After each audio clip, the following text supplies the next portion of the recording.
भूलैलो के बाद याद देखी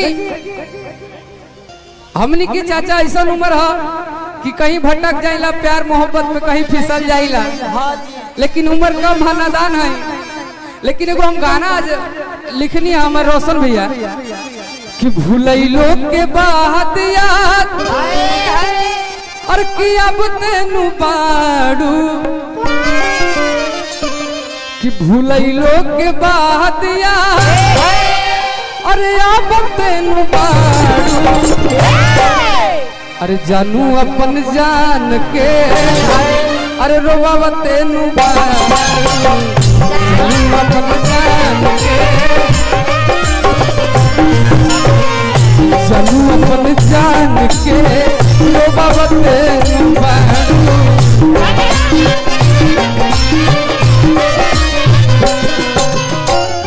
अखिया से लोराबा हमर अखिया से लोराबा हमर मोहब्बत तेनू बाड़ू अखिया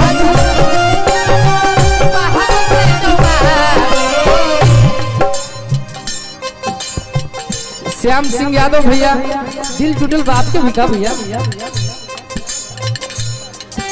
ग्राम सजनी मिर्जापुर जिला अखिया से लोराबा हमर मोहब्बत तेनू बाड़ू अरे कि जानू अपन जान के रोवा तेनू बाड़ू जानू अपन जान के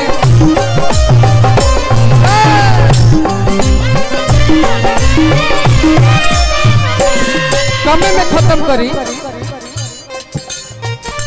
कहाँ पर जरूरत रहे सतह पे के यातना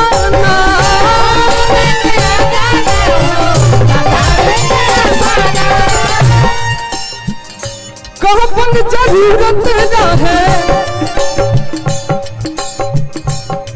और किया तना सितम के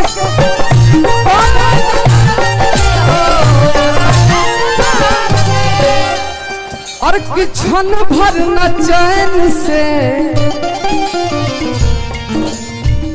जिए देलू हमके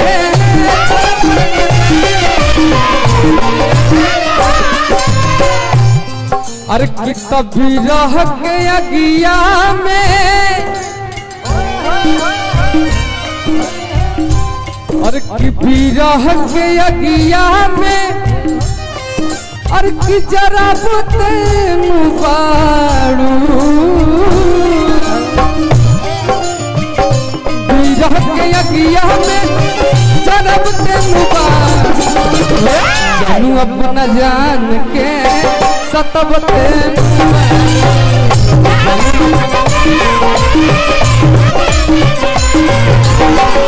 जानू अपना जान। लेकिन आजकल हमनी की उम्र कम बच्चा तो लोग कहेला कि कहीं गलती धर ली तो कहीं बड़ा पिएला काहे पिएला ई केहू ना पूछेला काहे की शराबी तसारा जमाना भइल बा शराबी तसारा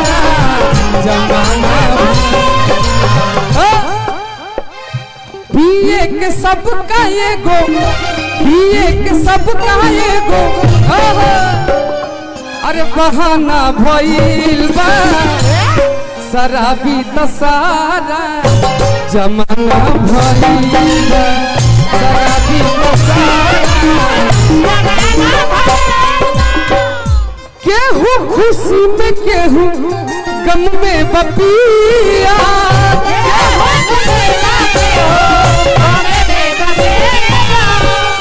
कहनी महंत बिकू तोहरे बसिया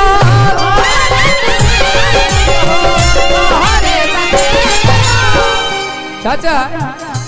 अरे कि तोहरे नाम जान मैं कि तोहरे नाम जान मैं कि खाना बइल बा तोहरे नाम में जान मैं खाना भइल बा त शराबी त सारा जमाना भइल बा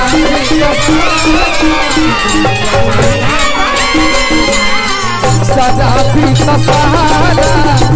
जमाना भइल बा।